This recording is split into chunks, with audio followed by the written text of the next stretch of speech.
Good morning, सुप्रभात, जय हिंद, वंदे मातरम। स्वागत है सबका सत्य केतु ऑनलाइन लाइव क्लासेज में। सत्य केतु ऐप पे जो निःशुल्क टेस्ट पेपर डाले हुए हैं उस टेस्ट पेपर का आज जो चौथा टेस्ट पेपर है, डेली टेस्ट पेपर नंबर 4, ठीक है, उसको हम सॉल्व करेंगे। अगर किसी बच्चे ने ऐप अभी तक डाउनलोड नहीं किया तो ऐप डाउनलोड करें, उस पर निःशुल्क टेस्ट है, उनको जरूर दें।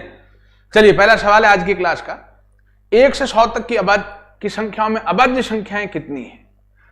ठीक है, 1 से 100 तक में अभाज्य संख्याएं कितनी हैं? 25। याद रखना, मैं इसमें थोड़ा विस्तार से बता देता हूं। 1 से 100 तक में 25 तो है अभाज्य संख्याएं, याद रखना। कौन सी होती है अभाज्य संख्या? भाई 0 तथा 1 न भाज्य होती न अभाज्य, याद रखना। 0 तथा 1 को हम न भाज्य मानते हैं न ही अभाज्य। 0 और 1 न भाज्य होती है बच्चों, न अभाज्य होती है। 1 से 100 तक 25 अभाज्य संख्या। अभाज्य संख्या कौन? 0 तथा 1 न भाज्य होती न अभाज्य। अभाज्य संख्या वो कि भाई जिसमें स्वयं का भाग जाए या 1 का जाए, कोई भी संख्या उसमें स्वयं का और 1 का भाग तो जाएगा ही जाएगा, लेकिन उसके अलावा किसी का भाग नहीं जाता। जैसे 2, 3, 5, 7, 11, 13, 17, 19, ये 1 से 100 तक कितनी है? 25। और 1 से 100 तक भाज्य संख्याएं कितनी हैं? 74 भाज्य संख्याएं, याद रखना। भाज्य संख्याएं कितनी है? 74। अब आप मान लो जोड़ो कि भाई 25 अभाज्य है, 74 भाज्य है। 25 और 74 तो 99 ही हुई है। अरे ये इसलिए क्योंकि 0 तथा 1 ना भाज्य ना अभाज्य, तो 1 को हम गिनेंगे नहीं, 1 ना तो भाज्य ना अभाज्य, तो शेष 99 रहेगी, ये याद रखना। और भाज्य संख्या कौन सी, मैं वो बता देता हूं। 2 तो अभाज्य है। 4, 6, 8, 9, 10, 12 इत्यादि। ठीक है, चलिए अब हम आगे चलते हैं।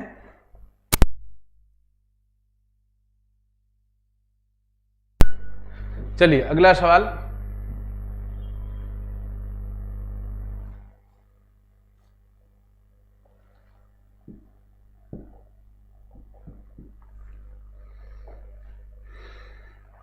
अब अंडर 52 प्लस एक्स बराबर 8। एक चीज ध्यान रखें, अगर एक तरफ अंडररूट है, वर्गमूल है, एक तरफ अंडररूट है, वर्गमूल है, ठीक है ना, तो दोनों तरफ क्या करेंगे? वर्ग करेंगे।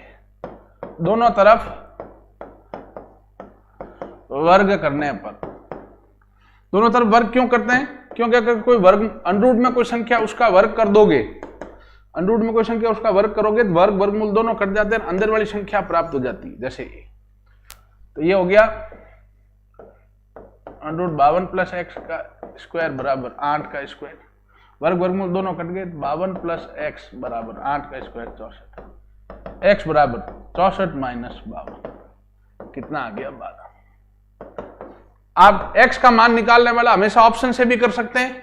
यहां कितना रखें कि इसका वर्गमूल 8 है, 12 रखोगे तो 12 और 52 कितने होते हैं? 64। 64 का वर्गमूल 8 आता है, तो इसका आंसर 12 हो गया। अगला प्रश्न करते हैं। लसब मसब का सवाल है, बहुत ही इंपॉर्टेंट प्रश्न है, घंटियों वाला सवाल। ठीक है, ये घंटियां कह सकता है चाहे धावक कह सकता है, एक ही बात है। अत्यंत इंपॉर्टेंट प्रश्न है बच्चों। प्रश्न में कह रहा 3 घंटियां हैं बच्चों जो क्रमशः 24, 36 व 40 सेकंड के अंतराल पर बजती है। याद रखें, लसब मसब में जहां समय दे रखा है वहां लसब निकालना, एक ट्रिक याद रखें। जैसे ये समय दे रखा है 24-36 सेकंड, घंटियां दे सकता है, चाहे अलार्म घड़ियां दे सकता है, तो भी उसमें क्या दिया? हमें समय दिया है बच्चों। जहां समय दे रखा है प्यारे बच्चों, वहां हमें क्या ज्ञात करना है? लसप। तो 3 घंटियां 24, 36 और 40 सेकंड के अंतराल में बजती है, तो 1 घंटे में कुल कितनी बार बजेगी? देखो, इस एक सवाल में ही 3 सवाल बनते हैं, समझना। इसमें हम क्या निकालेंगे? लसप, ये याद रखना।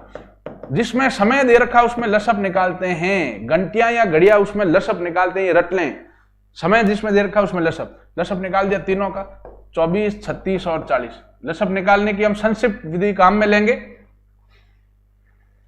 तीनों कॉमा लगा एक साथ लिख दिया, 2 का भाग दिया 12, 36 में गया 18, 40 में गया 20, फिर 2 का भाग दिया 6, 12 में गया 9, 20 में गया 10, फिर 2 का भाग दिया 6 में गया 3 बार, 9 में नहीं गया वैसा वैसा 10 में गया 5 बार, फिर 3 का दिया 1 3 5, फिर 3 का दिया 1 1 5, फिर 5 का दिया 1 1 1।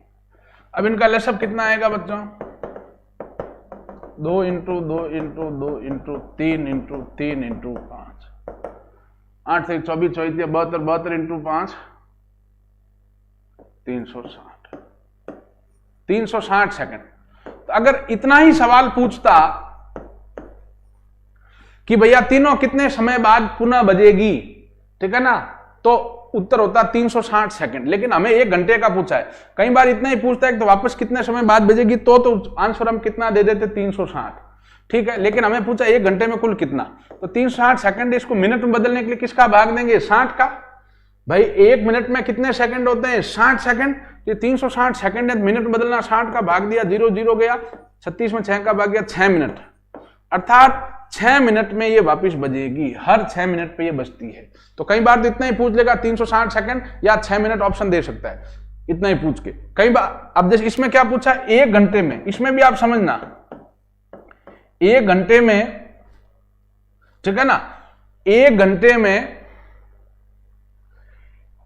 इसमें भी 2 सवाल है, देखना। 1 घंटे में एक बार बजने के पश्चात, देखो इसमें समझना बेटा इसका अंतर, इसमें भी 2 सवाल पूछ सकता है कि 1 घंटे में एक बार बजने के पश्चात कितनी बार बजेगी। 1 घंटे में मिनट कितने होते हैं? 60 मिनट, बटा कितने अंतराल पे बजती है? हर 6 मिनट पे। तो 6 मिनट का भाग दिया, तो मिनट से मिनट कटा, 60 का मैं 6 का भाग दिया 10 बार, तो आंसर कितना आएगा? 10 बार, याद रखें। और अगर, लेकिन हमें क्या पूछा है? 1 घंटे में कुल कितनी बार। कुल शब्द जब आता है 1 घंटे में कुल, तो क्या करेंगे बेटा? ये जो 10 है प्लस 1 कर देंगे, 11 बार हो जाएगा, ये याद रखना, ठीक है ना। कितनी बार हो जाएगा? 10 प्लस 1 11 बार। कारण क्या है बच्चों? जब कुल पूछता है, कुल का मतलब क्या हुआ? जब 0 पे थी तब भी तो तीनों एक साथ बज के ही तो आरंभ हुई कि नहीं हुई बच्चों? तो चाहे घंटियों का सवाल हो चाहे धावक का, रेस में भी क्या होता है कि भाई 1 घंटे में कुल कितनी बार मिलेंगे, तो जब शुरू हुई रेस तब भी तीनों मिले हुए थे। तो याद रखें इस बात को, 1 घंटे में जैसे पूछता है एक बार बजने के पश्चात, 1 घंटे एक बार बजने के पश्चात, तब तो 60 बटा 6 10 ही होगा। कुल पूछता है तो प्लस 1 करना है, क्योंकि जब 0 पे शुरू हुई तब भी तो तीनों मिली हुई थी, तो 1 वो भी गिनेंगे, तो 10 तो 1 घंटे में रहेगी, 1 0 पे मिली हुई थी, तो 10 प्लस 1 11, प्लस 1 करना है कुल में, याद रखना। तो इसमें इतना भी सवाल पूछता है कितने समय बाद बजेगी, 360 सेकंड, या मिनट में देख के 6 मिनट दे सकता है। इसमें दूसरा सवाल पूछ सकता है 1 बार बजने के पश्चात कितनी बार, तो 60 बटा 6 10 बार, और 1 बार ये भी पूछ सकता है कुल, तो 10 प्लस 1 11। 3 सवाल बनते हैं इसमें, कुल में 1 जोड़ना है, बस ये ट्रिक याद रखें। बहुत इंपॉर्टेंट प्रश्न था ये। आयु का सवाल है भैया, उम्र वाले सवाल है। छोटे की उम्र को x मानना है। आयु के सवाल में हमें क्या करना है बच्चों? छोटे की उम्र को x मानना है, छोटे की उम्र को x मानना है। अच्छा, वाक्य में किसकी चर्चा चलती बच्चों? जिसका नाम हमें पहले दे रखा है। वाक्य में चर्चा किसकी चलेगी? जिसका नाम हमें वाक्य में पहले दे रखा है। सुनिए, रमेश की उम्र, बहुत अच्छा प्रश्न है। रमेश है, महेश की 1/4 है। यहां देखें, छोटे की उम्र को x मानना है, छोटे की उम्र को सदैव क्या मानेंगे? x। और वाक्य में चर्चा किसकी चलती? जिसका नाम पहले दिया हुआ है। तो पहले नाम किसका दिया? रमेश का। तो रमेश की उम्र, महेश की 1/4, तो 1/4 किसकी उम्र होगी? रमेश की। इस बार दुगुना तिगुना 4 गुना नहीं कह रहा है, 1/4 कह रहा है। तो इस बार जो 1/4 शब्द किसके लिए काम में आया है? रमेश के लिए, क्योंकि नाम पहले किसका दिया? रमेश का। तो छोटा कौन हुआ? रमेश। इस बार ये दुगना तिगुना नहीं, रमेश बड़ा नहीं है, इस बार रमेश छोटा है, क्योंकि पहले नाम दिया रमेश का। तो 1/4 शब्द किसके लिए प्रयोग हुआ है? रमेश के लिए। जिसका नाम पहले दिया उसी के लिए वाक्य में चर्चा होती है। रमेश छोटा, उसकी उम्र x मान ली, x वर्ष। तो महेश की उम्र कितनी मानेंगे बच्चों आप? 1/4 कहता है ना, तो 4x। तभी तो आप देख लो महेश 4x होगा, तो देखो इस रमेश इसका 1/4 है कि नहीं? 4x में 4 का भाग दो, 4 से 4 कटेगा, x आ रहा है कि नहीं आ रहा है बच्चों? x। अगर 1/3 कहता तो रमेश को x मान के इसको 3x करते। 1/5 कहता तो रमेश को x मान के इसको 5x करते। अगर आधा कहता तो यहां इसको रमेश को x मान के महेश को 2x कहते। तो चौथा ही है, तो रमेश को x माना, छोटा रमेश है, तो इस बार बड़ा महेश होगा तो उसको 1/4 कह रहा है, 1/4, तो महेश को 4x मानना है। कह रहा है 4 वर्ष बाद, 4 वर्ष बाद, तो 4 वर्ष बाद क्या होगा? आज रमेश की उम्र x है, तो 4 साल बाद कितनी होगी? x + 4। आज महेश की उम्र 4x है, तो 4 साल बाद कितनी होगी? 4x + 4। 4 साल बाद दोनों उम्र का योग है 33 साल, तो x + 4 + 4x + 4 बराबर कितना लिख दूंगा? 33। 4x और x कितना हो गया? 5x + 4 × 4 = 8 बराबर 33। 5x बराबर 33 - 8, 5x बराबर 33 - 8 गया 25, x आ गया 25/5। x कितना आया? 5। हमें पूछा है रमेश की वर्तमान उम्र, तो रमेश की उम्र क्या होगी बच्चों? रमेश की उम्र मानी हमने 4x, तो 4 × 5, 4 × 5 कितने वर्ष आ गए बच्चों? 20 वर्ष। केवल x का मान निकाल के टिक नहीं करना है। अच्छा, रमेश की उम्र पूछी, रमेश की उम्र तो x ही है, सॉरी, रमेश की उम्र तो x है, तो वो 5 वर्ष ही आया, ठीक है ना? ये महेश की उम्र है, ये किसकी है? महेश की। महेश की उम्र है वो है 4x, तो 4 × 5 20। दोनों आप देख लें, यहां ध्यान देना हमें, देख लो। अगर हम लोग, आपका उत्तर यह है हालांकि रमेश की उम्र पूछी है तो, लेकिन ध्यान दें रमेश की उम्र पूछा है तो x मतलब 5 वर्ष, महेश की पूछता तो उत्तर कितना होता? 4x मतलब 4 × 5 = 20 वर्ष। याद ध्यान देना है, लास्ट में क्या करता, कई बार रमेश की पूछ रहा है, महेश की पूछ रहा है, दोनों की उम्र का अंतर पूछ रहा है, योग पूछ रहा है, वो हमें देखना है, ठीक है, उसके हिसाब से, क्योंकि ध्यान नहीं दिया तो पूरा सवाल करके भी अपना गड़बड़ हो जाएगा। क्षेत्रफल एवं आयतन का प्रश्न है, इसमें आपको सूत्र याद होना चाहिए। मैं आपसे रोज आग्रह करता हूं सूत्र याद करें। सत्यकेतु डिफेंस एकेडमी जो है उसका टेलीग्राम चैनल है, उस पर आप जाएं, उसमें डेली सूत्रों का पेज शेयर किया जाता है, ठीक है, तकरीबन 101 सूत्र, उन सबको आप कंठस्थ करें। वो सूत्र याद करोगे तो आपके 4 से 5 सवाल आपके सही होंगे, वो याद नहीं है तो आपके 5 सवाल मतलब 10 नंबर का नुकसान है, क्योंकि क्षेत्रफल, आयतन, त्रिकोणमिति, बीज गणित ये सभी सूत्रों पे आधारित है। बेलन है भैया, बेलन का आयतन है 6160 सेंटीमीटर क्यूब और ऊंचाई है उसकी 10 सेंटीमीटर, तो उसका वक्रपृष्ठीय क्षेत्रफल ज्ञात करना है, ठीक है। तो पहले तो ध्यान दें, बेलन का जो आयतन है, ठीक है ना, बराबर क्या होता है? πr² बराबर लिख दिया 6160। जो चीज हमें दे रखी होती है उसको उसके सूत्र के बराबर में लिखो। हमें बेलन का आयतन दिया, बेलन का आयतन का सूत्र था πr² बराबर लिख दिया 6160। पाई का मान कितना हुआ? 22/7 इंटू r ज्ञात करनी, तो r² इंटू ऊंचाई कितनी दे दी? 10, ऊंचाई में 10 दिए हुए प्रश्न में, बराबर लिख दिया 6160। भाई बेलन का आयतन दिया था मैंने, उसका सूत्र πr² लिख दिया, बराबर लिख दिया 6160। पाई का जगह 22/7 इंटू r² इंटू h की जगह 10 बराबर ही है। r² निकालना है, बाकी सबको ले जाओ, 6160 इंटू 7 बटे में आ गया 22 इंटू 10, 0 0 गया, ठीक है। 2 से अपने 11 से काटा 2 बार, 11 से काटा 11.55, फिर 6, 11 × 88, 2 का भाग दिया इसमें 28 बार, तो r² कितना आया? 28 इंटू 7, r² 196 आया, तो r क्या हो जाएगा बच्चों? इस तरफ वर्ग हटाओगे जिस तरफ वर्गमूल आ जाएगा, 1 शून्य का वर्गमूल कितना आ जाएगा? 14। 196 किसकी वर्ग संख्या? 14 की। त्रिज्या r अपने पास आ गई 14 सेंटीमीटर, r जो है अपने पास त्रिज्या कितनी आ गई? 14 सेंटीमीटर, ठीक है। अब अपने पास त्रिज्या 14 आ गई, ऊंचाई अपने को 10 दे ही रखा है, अब चाहे हमें आयतन पूछे, वक्र पृष्ठ क्षेत्रफल पूछे, चाहे कुल पृष्ठ क्षेत्रफल पूछे, अब हमें कोई दिक्कत नहीं है इसमें। भाई वक्र पृष्ठ क्षेत्रफल पूछा है प्यारे बच्चों, ठीक है, वो क्या होता है 2 पाई आर एच, 2 का 2, पाई का मतलब 22/7 इंटू आर कितना है 14 इंटू ऊंचाई कितनी है 10, 7 से काटा 14 को 2 बार, भाई दोनों चुम्बल चुम्बल दुना 88 इंटू 10 880।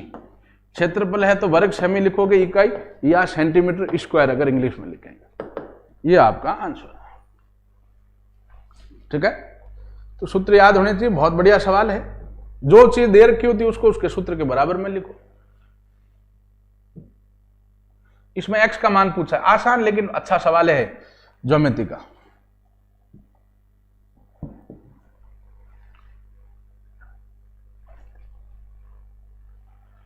देखो एक चतुर्भुज है, इसका ये कोण दे रखा है 120, ये कोण दे रखा है 4x, ये कोण दे रखा है आपको 2x, ये कोण आपको दे रखा है 4x, और हमें किसका मान पूछा है x का।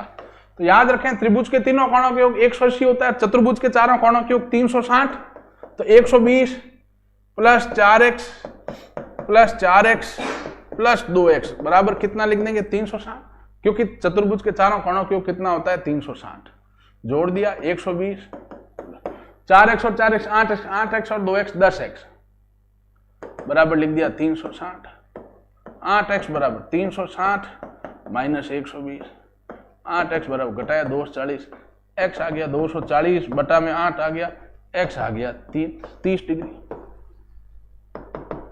x कितने डिग्री आ गया बच्चों 30 डिग्री।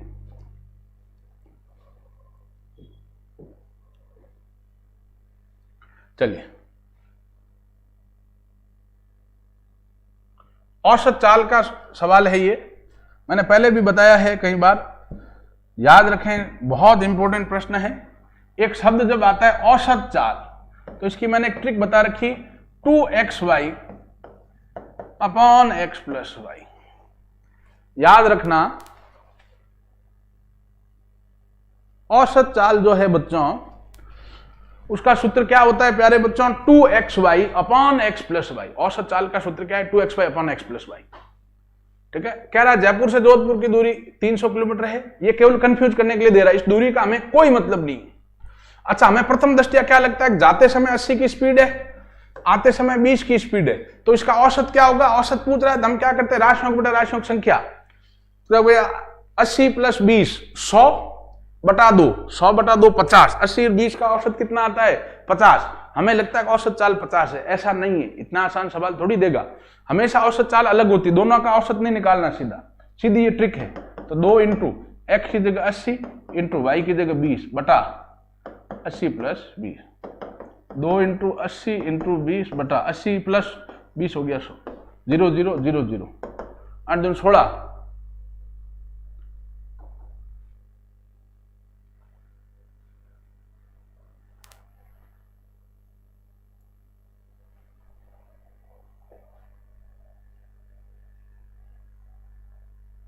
पिछले सवाल अभी देखते हैं। कोई बच्चा कह रहा पिछले में कोई डाउट है, अभी देखते हैं। अब ध्यान दें, पिछला वापस देख लें, इसको देख लें 2xy upon x plus Y, 2 into 80 into 20 बटा 80 प्लस 20, 0 0 गया 0 0 गया, 8 दूनी 16, 16 दूना 32 किलोमीटर प्रति घंटा। लेकिन हमें लग कितना रहा था 50 किलोमीटर प्रति घंटा।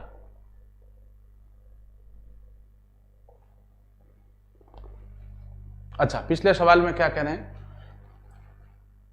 x 24 है, देखो वापस देख लेते, इसमें हो सकता है उसमें गलत हो, एक बार मैं वापस करवा देता हूं।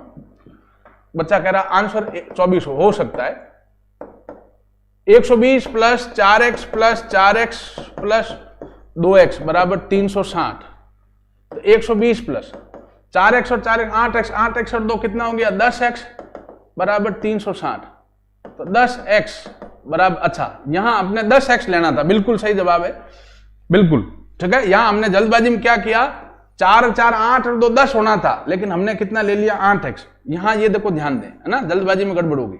तो 4 4 8 8 और 2 कितना हो गया बच्चों 10x बराबर 360 है, तो 10x बराबर 360 माइनस 120 बिल्कुल 24 आएगा। Very good. घटाया 240, x कितना आया 240 बटा 10, x कितने डिग्री आ गया बच्चों 24 डिग्री। या हमने जल्दबाजी में 4 4 8 ही मान लिया, 4 4 8 और 2 10 है, तो 10x 120 प्लस का उधर आया माइनस का 360 में से 120 गया 240, 10 गुणा में भाग में आया, 0 से 0 कट गया 24 डिग्री। वेरी गुड बेटा, शाबाश। चलिए अब ये सवाल हो गया था औसत चाल वाला। अब नेक्स्ट सवाल समय एवं कार्य का प्रश्न है। इसमें आसान सी ट्रिक है लेकिन इंपॉर्टेंट प्रश्न है। कह रहा है 18 व्यक्ति 6 घंटा प्रतिदिन काम करके किसी काम को 20 दिन में पूरा करते हैं, तो 12 आदमी 10 घंटे काम करके कितने दिन में उसे पूरा करेंगे। इसमें सीधा ट्रिक है m1 d1 h1। अगर h नहीं देता है तो कई बार हम कितना करते हैं, अगर हमें h नहीं देता है तो कई बार हम क्या करेंगे, केवल m1 d1 बराबर m2 d2। इसमें m1 d1 h1 बराबर m2 d2 h2। ठीक है, ये ट्रिक लगाएं और इसका मान निकालें बच्चों।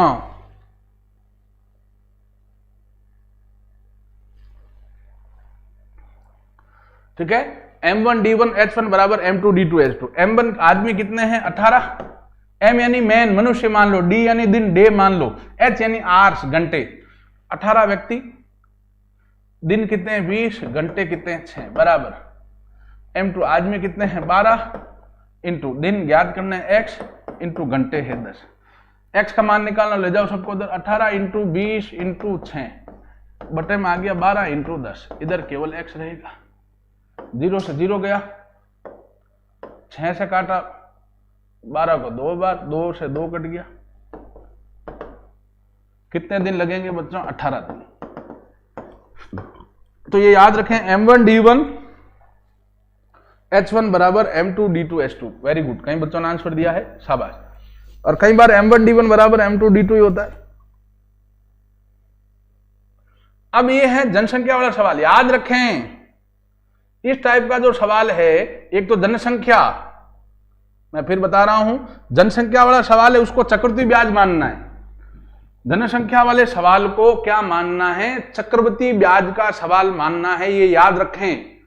जनसंख्या का सवाल है वो चक्रवृद्धि ब्याज, या कि भाई रमेश ने कोई प्लॉट खरीदा या कोई कार खरीदी, उसकी कीमत में इतने प्रतिशत की वृद्धि हो रही है या उसकी कीमत में इतने प्रतिशत की कमी हो रही है, तो बताओ 2 साल बाद कितनी कमी होगी, कितनी वृद्धि होगी, या 2 साल बाद कितना मूल्य होगा, 3 साल बाद कितना मूल्य होगा। तो कोई प्लॉट या कार की कीमत उसमें कोई घटत बढ़त हो रही, वो सवाल, या ये जनसंख्या का सवाल, इसको सदैव बेटा चक्रवृद्धि ब्याज का सवाल मानना है। कह रहे गांव की जनसंख्या 20,000 है, तो मूलधन कितना दिया 20,000, 25% की दर से जनसंख्या में कमी हो रही है। कमी मतलब यहां 100 माइनस लेंगे, वृद्धि होता है तो क्या लेते हैं 100 प्लस, कमी होता है तो 100 माइनस। तो 2 साल बाद जनसंख्या कितनी होगी, कितनी हो जाएगी वाली राशि क्या होती है बच्चों, मिश्रधन। देखो इसमें 2 चीजें, हमें यहां कंफ्यूज भी कर सकता है, कह सकता है बच्चों कि 2 साल में जनसंख्या कितनी बड़ी मतलब तो चक्रवृद्धि ब्याज पूछ रहा है, तो क्या करते, मिश्रधन में से मूलधन घटाते। अगर कहता कि जनसंख्या कितनी बड़ी तो मतलब ब्याज पूछ रहा है, मिश्रधन माइनस मूलधन करते। समझ आ रही बात। और लेकिन कह रहा 2 साल बाद जनसंख्या कितनी हो जाएगी, मतलब मिश्रधन पूछ रहा है। तो चक्रवृद्धि मिश्रधन का सूत्र क्या है, P कोष्टक 1 प्लस R बटा 100। यहां माइनस ले लेंगे मान लो, क्योंकि कमी हो रही है की घात T, बढ़ता है तब तो प्लस लेते हैं, कमी हो रही तो माइनस। प्लॉट वाली भी सवाल में भैया कार ली, उसकी कीमत 10% की दर से कम हो रही है तो माइनस, जिसमें कमी हो रही है वहां यहां माइनस लेते हैं, व्यवहारिक सी बात है। वृद्धि है तो प्लस, यहां कमी है तो माइनस। P मूलधन 20,000 कोष्टक 1 माइनस 25% की दर से कमी हो रही, दर 25 बटा 100, समय 2 का 2, तो 20,000 इंटू, अब 25 है तो ये सीधा याद रखना, बटे में 1 लेकर इस भिन्नों की बाकी करने की जरूरत नहीं है। प्लस होता है 100 प्लस, माइनस होता है 100 माइनस करना है ऊपर, बटे में 100 वैसा ही लेना है। माइनस 25 है तो 100 में से 25 गया, पीछे कितना रहा 75, तो 75 बटे 100, घात 2 है तो 2 बार लेना है, इंटू 75 बटे 100। भाई माइनस का 25 है बच्चों, तो 100 में से 25 घटा देना, 75 बटे 100 इंटू 75 बटे 100। 2 जीरो से 2 जीरो गए, 2 जीरो से 2 जीरो गए, 2 इंटू 75 इंटू 75, 75 इंटू 75 कितना हो जाएगा 150 इंटू 75। ठीक है, अब गुणा कर लेते हैं 75 को पहले 15 से, फिर पीछे 0 लगा देंगे। 15 पॉइंट 75 5 हासिल की 7, 15 पॉइंट 15 छगड़ी 90, 15 सत्ते 105, 105 और 7 112, नहीं हाँ 22 ना अपना 12,250। वापिस चेक कर लेते हैं इसको, 0 0 15.75 में हासिल की 7, 15 सत्ते 105, 105 और 7 112। ठीक है, 12,250 हो जाएगा। 11 है ना, 11,200। कैलकुलेशन में आप ध्यान दे दें, 11,250। अब आप कहते हैं साहब पहले मूलधन 20,000 था, फिर कैसा भी एक मिश्रधन आया, तो मिश्रधन कम कैसे आया 11,250? इसकी वजह यह है बेटा 11,250 आने की, क्योंकि यहां जनसंख्या में क्या हो रही है, 25% की दर से कमी हो रही है। कमी हो रही है तो पहले जो जनसंख्या थी उससे अब जो मिश्रधन आएगा वो कमी आएगा, तो आंसर कितना आएगा 11,250। कैलकुलेशन आप देखते रहे, कैलकुलेशन में थोड़ा ध्यान देना है। चलिए अब अगला प्रश्न है, आसान प्रश्न है ये, लाभ और हानि का। कह रहा 8,000 रुपए की वस्तु। अब 8,000 रुपए की वस्तु, इतने की वस्तु कह के आगे अगर लाभ या हानि देता है, इतने की वस्तु कह के आगे लाभ या हानि देता है, तब तो उसको क्या मानना है बच्चों, क्रय मूल्य। तब तो हम उसको क्या मानेंगे प्यारे बच्चों, क्रय मूल्य। ठीक है, और अगर आगे लाभ हानि अपना छूट देता है तो उसको मानेंगे अंकित मूल्य। ठीक है, लेकिन यहां कह रहा है 8,000 की वस्तु आगे छूट दे दी, लाभ हानि नहीं दिया है। 8,000 की वस्तु देके लाभ हानि शब्द काम में आता है तो 8,000 को क्रय मूल्य मानेंगे, लेकिन 8,000 की वस्तु कह के छूट देता है शब्द, छूट बटा डिस्काउंट शब्द देता है, तो 8,000 क्या मानेंगे, वस्तु का अंकित मूल्य। तो अंकित मूल्य क्या है बच्चों, उस वस्तु पे अंकित मूल्य कह दो चाहे छपा मूल्य, कितना रुपए है 8,000। ठीक है ना, छूट प्रतिशत, डिस्काउंट कितना है 20%। तो पूछा क्या है बच्चों, विक्रय मूल्य। ये सीधे सूत्र याद करें आप, क्रय मूल्य के, विक्रय मूल्य के, अंकित मूल्य के। ठीक है ना, विक्रय मूल्य के, छूट प्रतिशत के, लाभ प्रतिशत, हानि प्रतिशत। सूत्र अगर याद है, केवल मान रख के इसमें गुणा भाग करना है। बेचान मूल्य मतलब विक्रय मूल्य। विक्रय मूल्य बराबर क्या होता है, अंकित मूल्य इंटू 100 माइनस छूट प्रतिशत बटा 100। अंकित मूल्य कितना है 8,000 इंटू 100 माइनस छूट कितनी 20 बटा 100। 8,000 इंटू 80 बटा 100। 2 जीरो से 2 जीरो गए, 8 64, 2 जीरो। विक्रय मूल्य कितना हो गया बच्चों, 6400 रुपए। ठीक है, एक बच्चे ने आंसर भी दिया, वेरी गुड। सीधा सूत्र है, मैं आपसे रोज निवेदन करता हूं सूत्र रटे। अगर आपको ये अंकित मूल्य के, क्रय मूल्य के, विक्रय मूल्य के, लाभ प्रतिशत के, हानि प्रतिशत के, छूट प्रतिशत के सूत्र याद है तो आसान सवाल है, केवल हमें मान रख के गुणा भाग करके उत्तर निकालना है।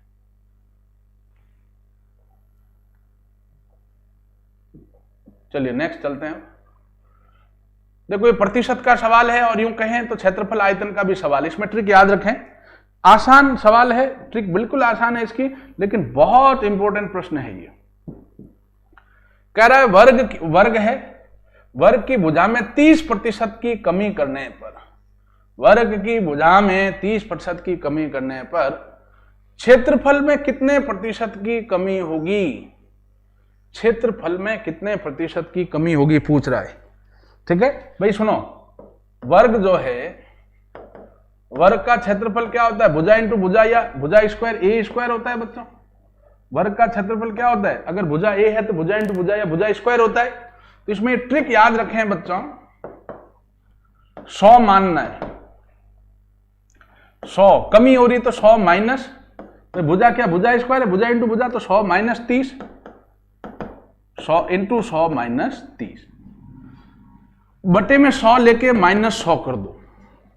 अगर यहाँ 30% कमी कह रहा है तो यहाँ क्या लिया 100 - 30 इंटू 100 - 3। अगर यहाँ 30% वृद्धि कहता तो 100 + 30 इंटू 100 + 30। कमी कहता है तो 100 माइनस कर देते हैं, वृद्धि कहता है तो 100 प्लस ले लेते हैं। समझ रहे हैं बात को? तो 100 - 3 इंटू 100 - 30 बटा 100 - 100, 70 इंटू 70 बटा 100 - 100, 0 0 गयो 0 0 गयो, 7 7 49 - 100, माइनस का 51 आया, माइनस मतलब 51% की कमी। ये ध्यान दें। कितने % की कमी आई बच्चों? 51 की। Very good. कुछ बच्चे बहुत अच्छा आंसर दे रहे हैं, शाबाश बेटा। और प्लस में आता है तो इतने % की वृद्धि। भाई वृद्धि है तो 100 प्लस, कमी है तो 100 माइनस लेते हैं, ये ध्यान दें। अच्छा, औसत का ये तो बहुत ही इजी प्रश्न आया है। अगला 12, x, मैं चाहूंगा इसका सवाल का जो मान अपना आंसर है वो आप देने का प्रयास करें। 12x 40 और 30 का औसत कितना है? 32। तो हमें x का मान पूछा है। करें बेटा इस सवाल को, इसका मान देने का प्रयास करें। 12x 40 36 का औसत 32 है तो x का मान निकालें बेटा इसका आंसर।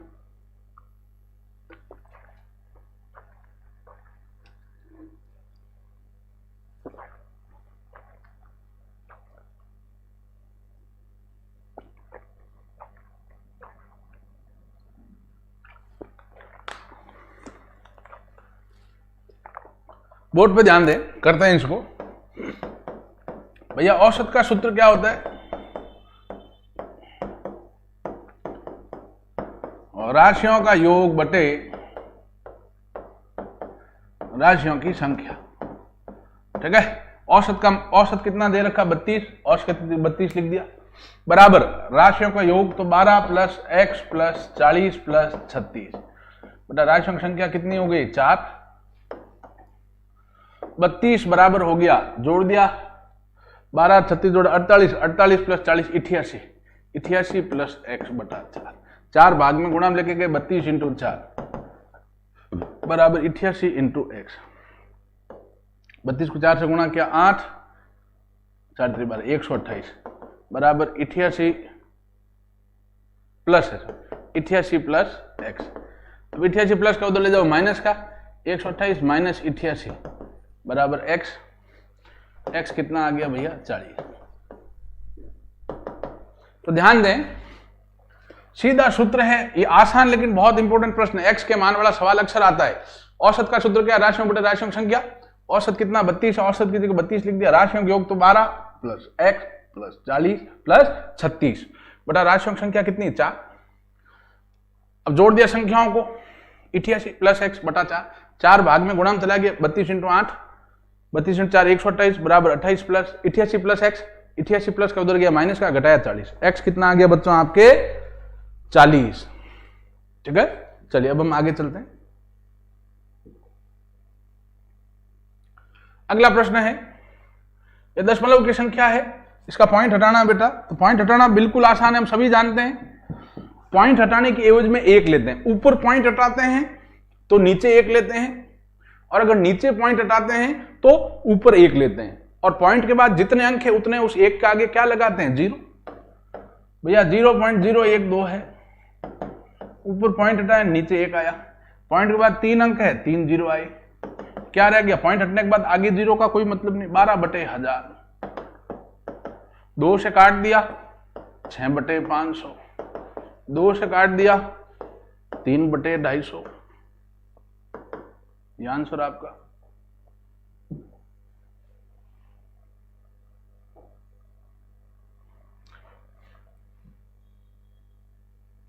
चलिए रीजनिंग का प्रश्न है ये।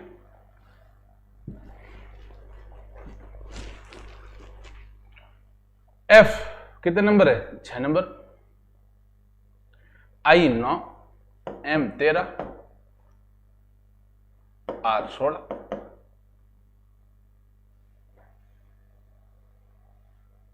नहीं, R 18 सर। ठीक है। तो क्या हो रहा है? 6 से 9 हुआ 3 जुड़ा, 9 से 13 हुआ 4 जुड़ा, 13 से 18 हुआ 5 जुड़ा।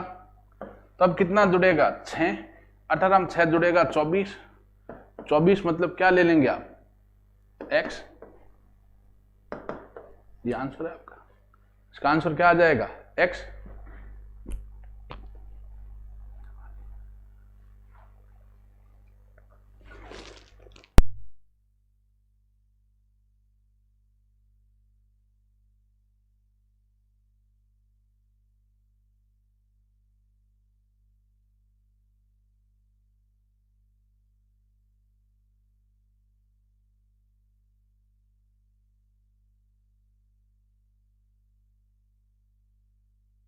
चलिए आगे चलते हैं।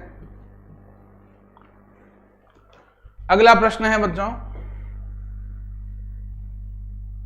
गणितीय श्रृंखला है।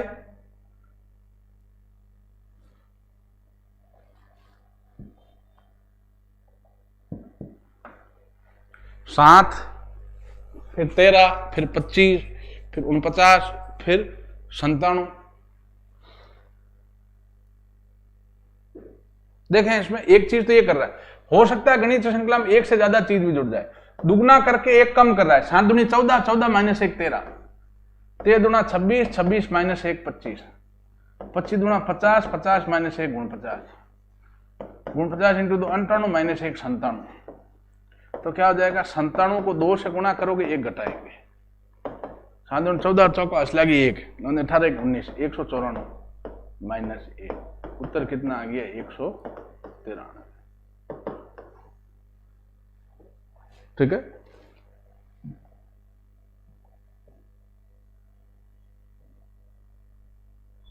अब ये दशमलव का भाग है भैया, भाग को समझें, अच्छा सवाल है, समझें इसको। भाई दशमलव के भाग को हल करने के लिए सबसे पहले किस में लेते हैं? बटे में। याद रखें, बटा कहो चाहे भाग कहो एक ही बात है। दशमलव के भाग को हल करना है तो इसको बटे में ले लेंगे। 0.24 बटे में ले लिया 0.006। भाग को हल करते समय सबसे पहले बटे में। अब पॉइंट हटा दो, नीचे पॉइंट हटाया, ऊपर 1, पॉइंट के बाद 3 अंक है 3 0, ऊपर पॉइंट हटाया नीचे 1, पॉइंट के बाद 2 अंक है 2 0, 2 0 से 2 0 गए, 6 का भाग 24 में दिया 4 बार, 4 इंटू 10। उत्तर कितना आ गया बच्चों आपके? 40। भाग में है, बटे में ले लिया, ऊपर नीचे पॉइंट काट दिए, पॉइंट हटा दिए, फिर काटा पीटा तो आंसर आ गया 40। अगला प्रश्न करते हैं, दिशा दूरी का प्रश्न है भैया।